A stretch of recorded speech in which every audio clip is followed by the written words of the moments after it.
Welcome to the start point. Very good morning, dear student, one and all. Dear student, today we are taking the NCERT exercise, which is based on the continuity of the function, and we discussed this exercise 5.1. There are some important questions which may be asked in the board examination. That's why we are discussing this. And along with this exercise, we take also two examples, which is also important in the point of view of the examination. So let's see how we solve these problems with the using the continuity.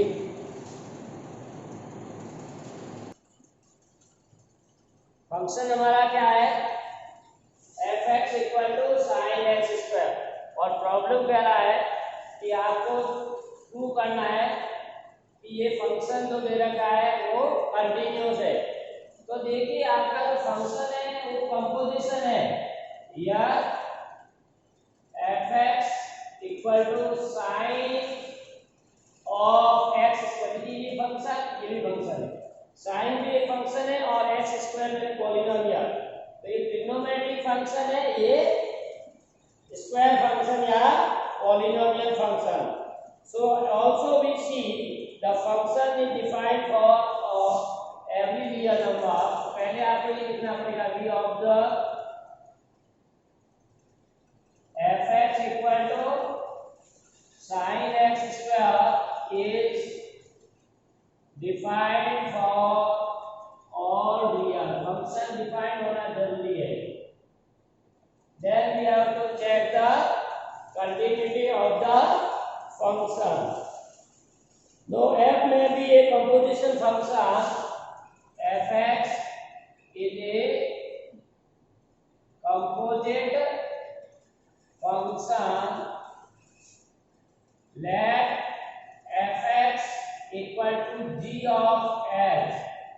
f(x) को हम क्या ले लेते हैं? g of h of x। Composition function ये होता है g of h और h of g, because f is already given।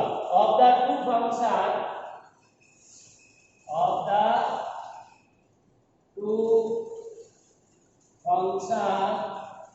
g of x = sin x and h of x = x²। ये कंपोजिशन फंक्शन किन दो फंक्शन का है?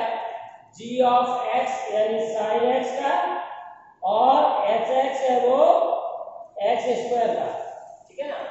या आपको पता नहीं चला ये कैसे है, तो अब क्या करेंगे, इसको ऐसे आप सॉल्व कर सकते हो। जैसे हमारा fx है, इसको हमने क्या लिया? g of hx। तो इसको सॉल्व करेंगे, g of hx की वैल्यू रखिए x²।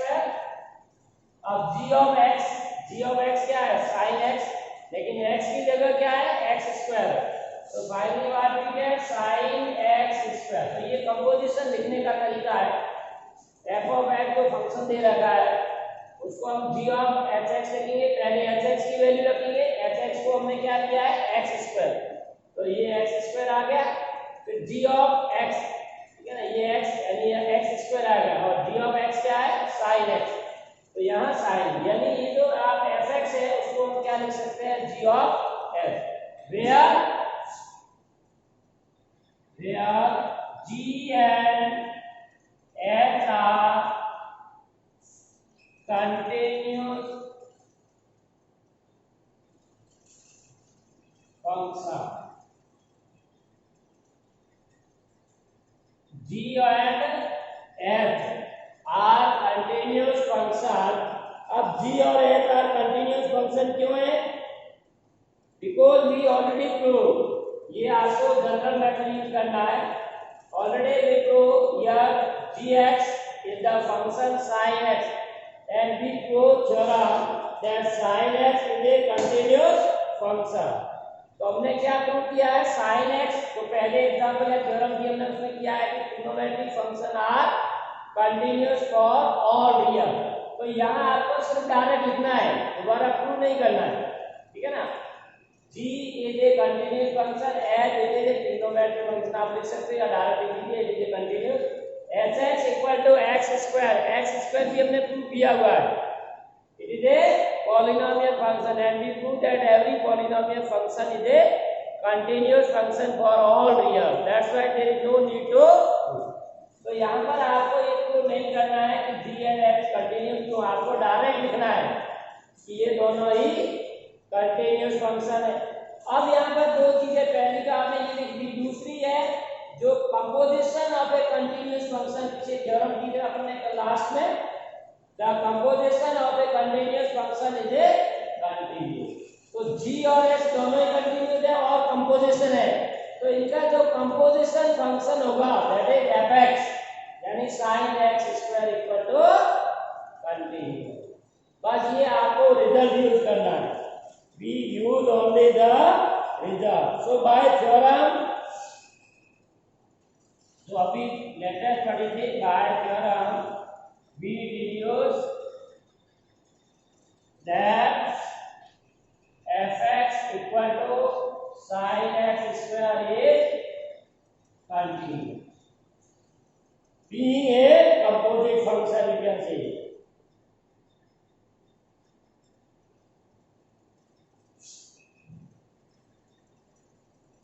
So we deduce that fx equal to sin x is continuous function. आप देख सकते हैं आगे, being a composite function. तो कोई भी कंपोजिट फंक्शन है तो वो कंटिन्यूस होगा अगर उसके जो कॉन्स्टिट्यूट फंक्शन है वो कंपोजिट है। तो ऐसे बहुत सारे क्वेश्चन बनेंगे कि आपको कोई भी कंपोजिट फंक्शन दे रखा है और उसको आपको प्रूव करना है कि ये कंटिन्यूस है। तो इसके लिए आपको दो बातें याद रखनी है। पहला तो कि ये किन फंक्शन का कंपोजिशन है, वो दोनों फंक्शन कंटिन्यूस होने चाहिए। होने का मतलब हमको पहले से पता है, आपको बस लिखना है, इस फॉर्म में कंपोजिशन लेना है और कंपोजिशन से दोनों ही फंक्शन निकालना है कि आपका gx क्या है, hx क्या है, और gx और hx जो भी है वो कंटिन्यूस ऑलरेडी है, वो लिख देनी लाइन। और सेकेंड ही डायरेक्ट लिखना है, by the result of the theorem composition of the function is a continuous. बस आपका आंसर आ जाएगा। So in this way we can solve the example.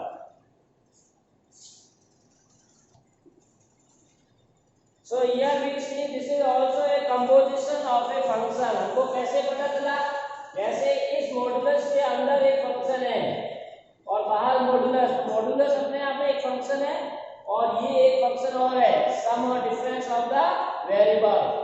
So that's why this is a modulus function. So we define g and h in solution, या fx equal to mod of 1 minus x plus mod of gx, so that we can write in the form of a composition function h of gx, where we define gx is equal to, now gx our function which is inside the modulus function, ये आपका gx पहले है, तो पहले कौन सा ये है, लास्ट में मॉडुलस लगा है, तो फर्स्ट फंक्शन ये होगा, यानी 1 minus x plus mod x and hx that is the mod of x। देखिए ये तो एक आपका फंक्शन अंदर वाला हो गया और फिर लास्ट में मोड लगा, तो जो लास्ट में फंक्शन लगता है वही हम यहाँ लिखते हैं h और इधर से शुरुआत करते हैं। ये ऑर्डर याद रखना जरूरी, उल्टा सपोज कर लिया तो प्रॉब्लम आ जाएगी, तो g ऑफ h लिखना पड़ेगा, right. For all real number x, for all real number x।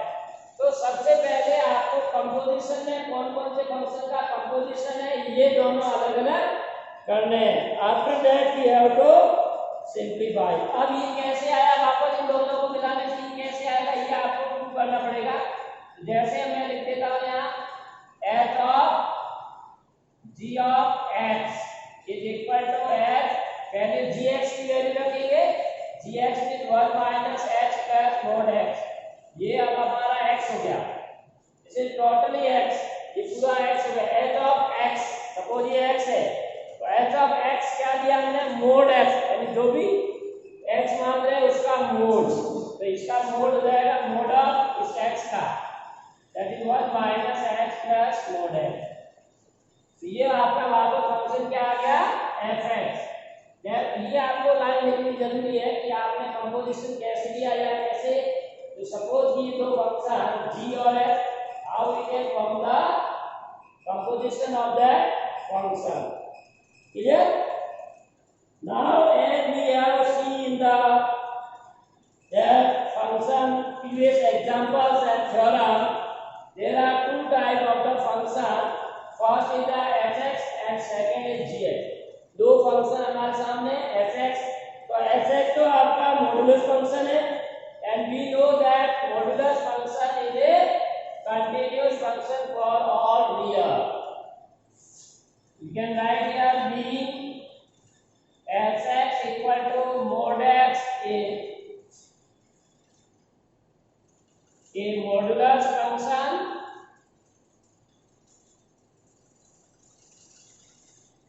it is continuous, है ना। जो hx है वो हमारा कंटिन्यूअस फंक्शन है, क्योंकि हमने पहले प्रूव कर रखा है कि modulus function is a continuous function, hence g being a sum of a poly। अब देखिए g जो हमारा g में दो तीन फंक्शन है, यानी एक तो 1 माइनस x है, एक मोड x है, तो you can write here g being the sum of polynomial function, polynomial function। तो इसमें polynomial function कौन सा है, 1 minus x and modulus function, और मॉडुलस फंक्शन कौन सा है, mod x। So we write here being the sum of a polynomial function and modulus function is continuous, is continuous for all real।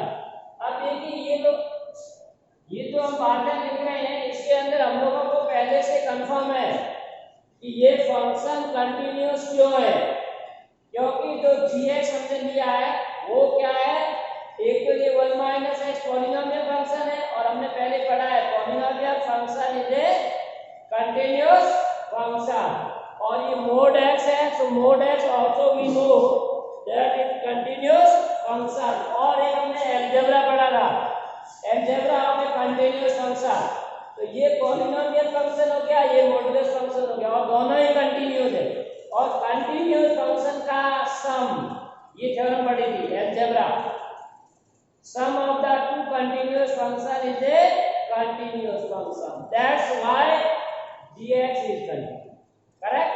तो इस तरह से आपको ये थ्योरम के रिजल्ट याद रखने हैं कि अगर कोई पॉलिनोमियल फंक्शन है तो वो कंटिन्यूअस होगा, मॉडुलस फंक्शन है वो भी कंटिन्यूअस होगा, और दो कंटिन्यूअस फंक्शन का सम भी continuous, that's why we write here gx is also continuous, hx is also continuous। अब g और h दोनों ही हो गए, तो हमने कहा था जब composition function is a continuous then there function fx is continuous।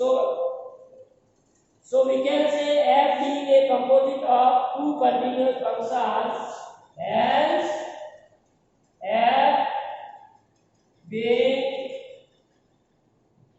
composite of two functions is continuous।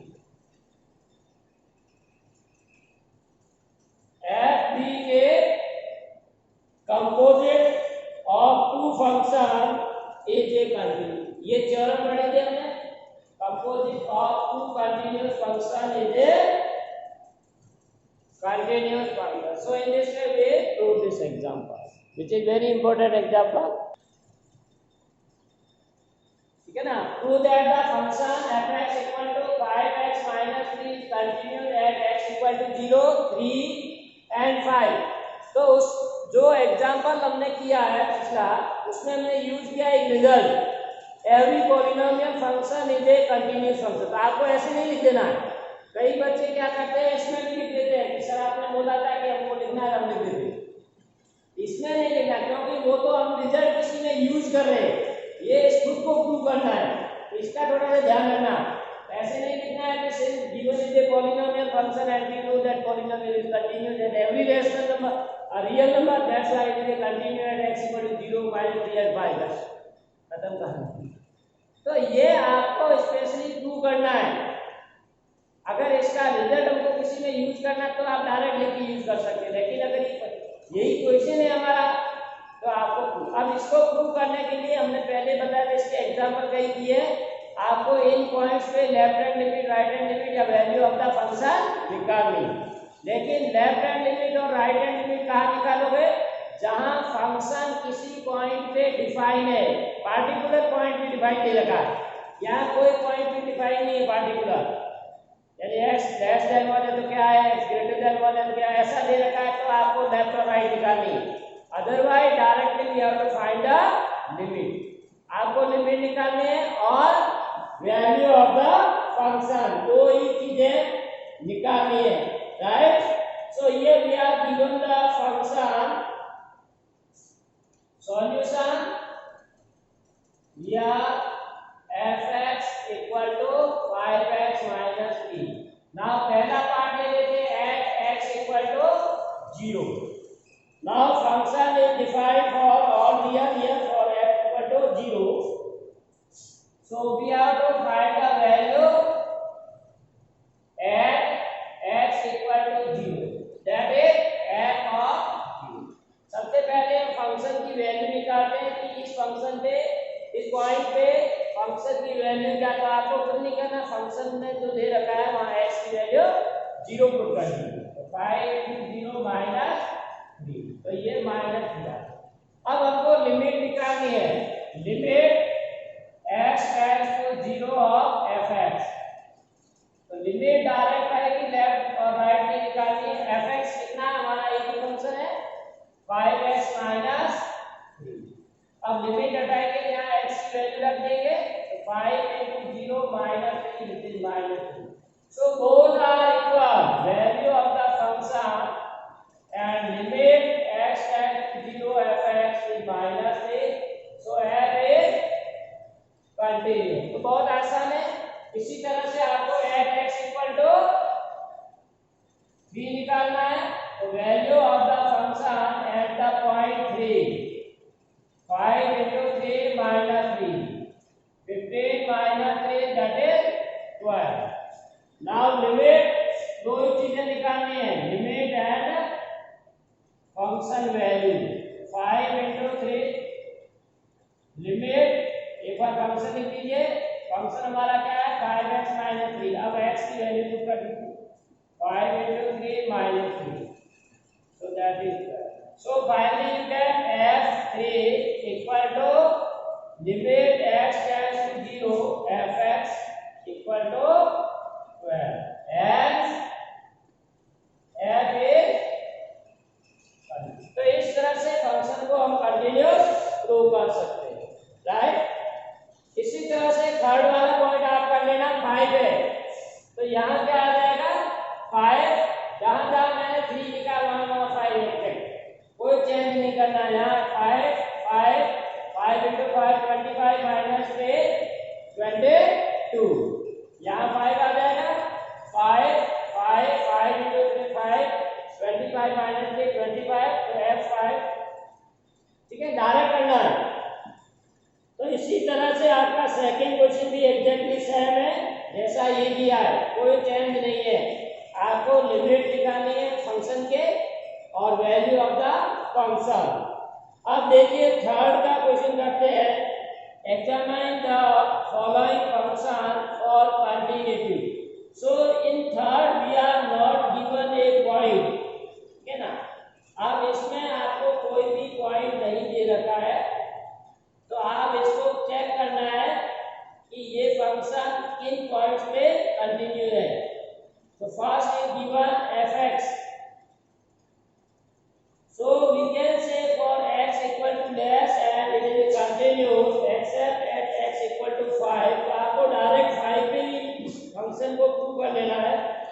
So there is no point of continuity, you can say.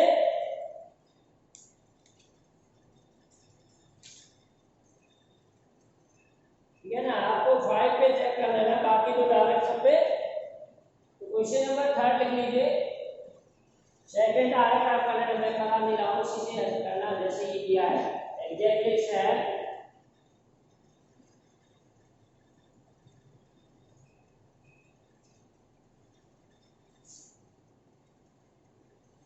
Examine the following function for continuity.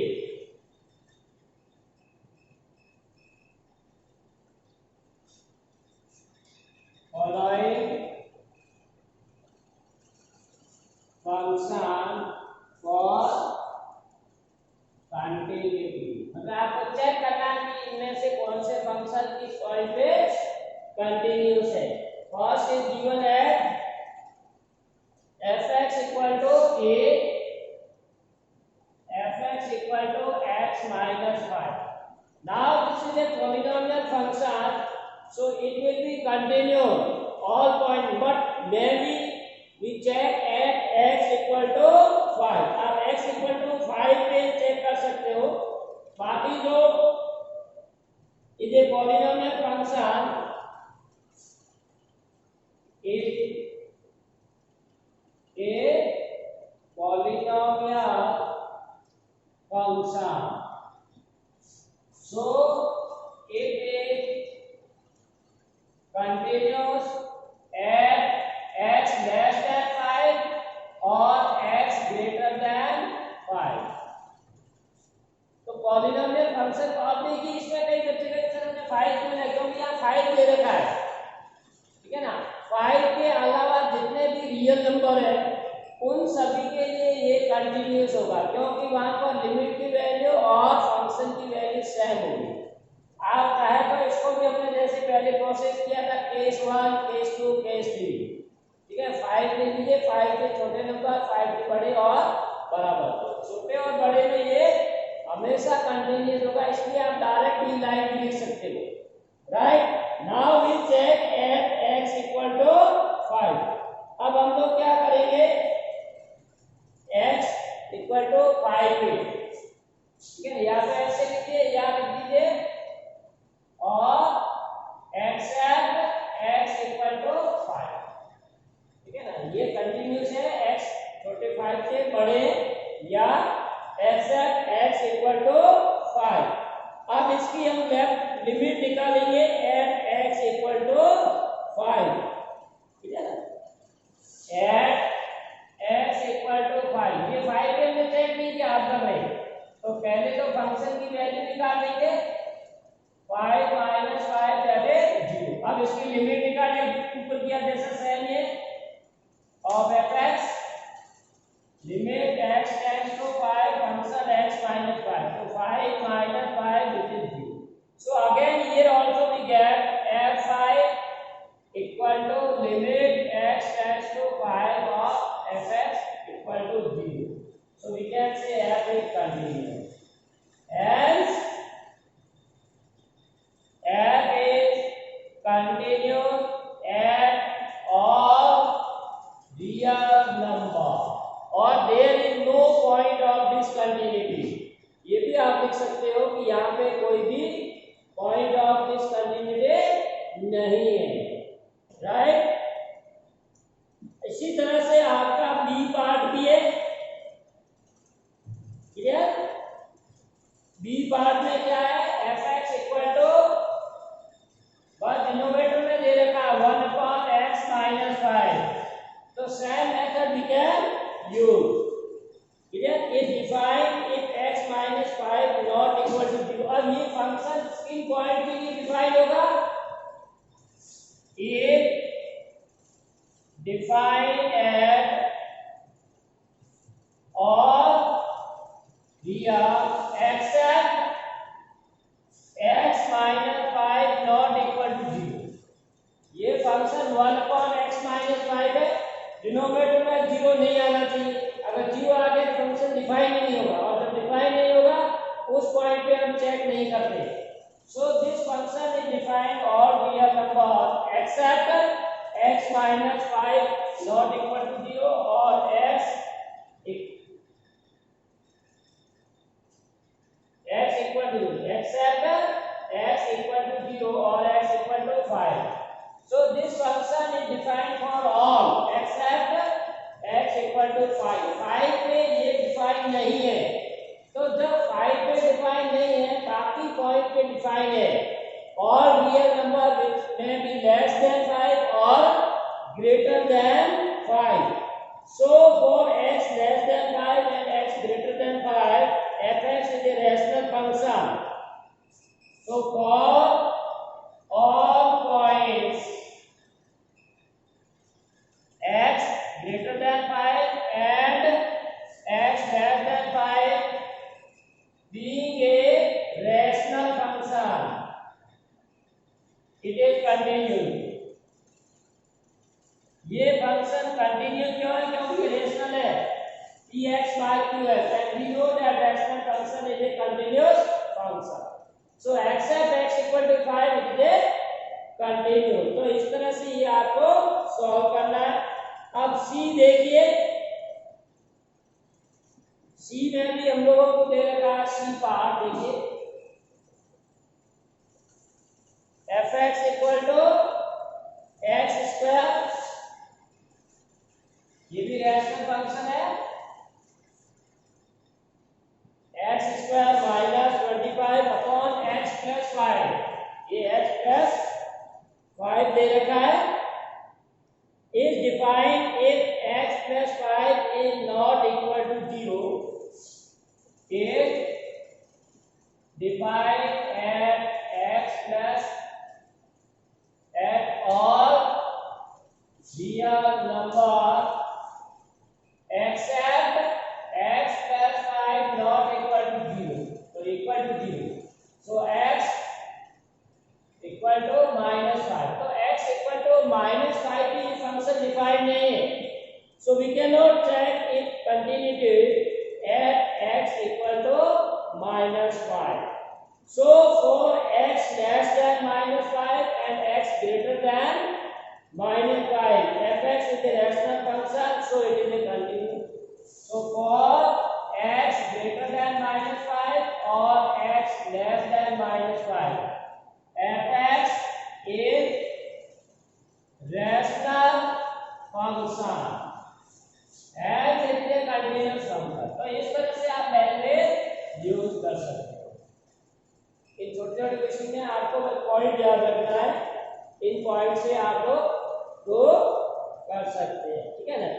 अब next वाला आपका modulus function है fx equal to mod x।